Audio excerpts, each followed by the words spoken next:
Autour du monde, le regard international d'Alexandre Adler ce soir, et nous revenons bien sûr sur les élections législatives d'hier en Turquie, après le recul de l'AKP du président Erdogan, qui n'a plus la majorité absolue pour la première fois depuis 2002. Alors Alexandre, est-ce que c'est un simple désaveu personnel pour le président turc lui-même, ou est-ce que ça va au-delà, et on peut y voir peut-être le début du déclin de son mouvement? Ben, je dirais les 2 parce que c'est Erdogan personnellement qui a été visé par les électeurs et il a été visé durement puisque son parti perd 10 de ses voix initiales. C'est quand même beaucoup, c'est une chute de température importante. Mais est-ce que c'est un désaveu de l'islamo-conservatisme tel qu'il avait réussi à emporter une série de majorités depuis maintenant une quinzaine d'années?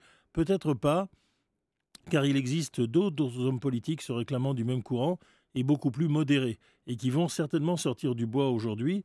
Donc je ne dirais pas que l'AKP, ce parti qui naît de l'islamisme politique et qui a évolué dans un sens plutôt démocratique ces dernières années, soit fini. Par contre, Erdogan est personnellement censuré pour une politique violente, brutale et de rupture, une politique également inconséquente. Et il y a maintenant une opposition qui s'affirme avec d'une part les sociodémocrates, de l'autre la droite nationaliste et surtout ce parti HDP pro-kurde qui était jusqu'à présent plutôt discret sur la scène politique turque et qui est la force montante de ce scrutin. Et oui, c'est là la grande révolution, et c'est une révolution qui est aussi irréversible que le désaveu d'Erdogan.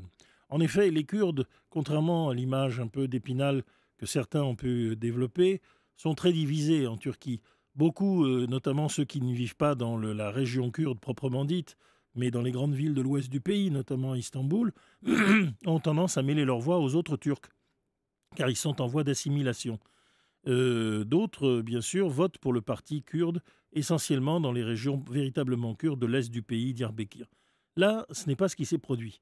La totalité des Kurdes de Turquie se sont mobilisés pour faire passer la barre des 10%, qui était faite pour les éliminer, à ce parti kurde, dont le leader Demirtas a fait une campagne dirigée vers tous les Turcs, très habile en réalité, et qui montre la maturation de ce parti, né au départ d'un soutien au PKK insurrectionnel et communiste dur, mais qui aujourd'hui est devenu tout à fait différent. Et bien entendu, ce vote, c'est le vote kobané. Alors Ce justement, que Erdogan a tenté de faire à Kobané, avec l'aide de Daesh, contre ce village kurde symbolique de la résistance des Kurdes de Syrie, ouais. ça n'a été pardonné par aucun Kurde dans quelque lieu qu'il se trouve de la Turquie. Et c'est le vote, et c'est d'autant plus un désaveu que Erdogan n'avait cessé de négocier avec Öcalan, l'ancien chef du PKK, toujours dans détention, pour essayer de le faire chanter, de le libérer en échange d'un soutien extérieur. Et rien de tel ne s'est produit. Alors en quoi ces résultats d'hier justement vont pouvoir influer sur la stratégie de la Turquie à la frontière, à la fois avec la Syrie en guerre et d'autre part avec l'Iran? Pour l'instant, je suppose que la Turquie va être dans la fuite en avant, car Erdogan n'a pas l'intention, le moins du monde, d'abandonner le pouvoir, et les violences qui ont émaillé la campagne électorale, 2 Kurdes lynchés dans une pile de province, un cinéma à Diyarbakir qui a connu une alerte à la bombe faisant encore des morts et des blessés, tout cela montre une résolution d'Erdogan d'aller de l'avant. Mais l'armée ne lui pardonne pas ces campagnes qui l'ont démantelé, et les musulmans modérés derrière leur chef Fethullah Gülen attendent eux aussi leur heure. Donc personnellement, je pense que la fuite en avant d'Erdogan, dont la santé mentale m'a toujours semblé défaillante depuis maintenant plusieurs années, ne présage rien de bon pour lui. En revanche, il n'existe pas de majorité véritablement alternative.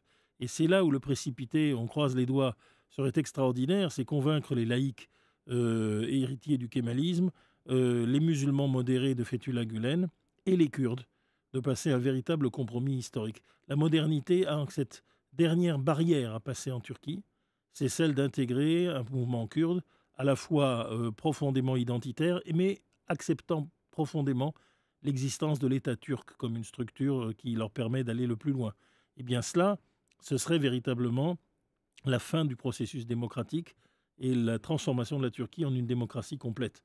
Peut-être la lutte contre Erdogan est-elle en train de sceller cette alliance nécessaire où les héritiers de Mustafa Kemal serraient la main aux héritiers du Mollah Barzani.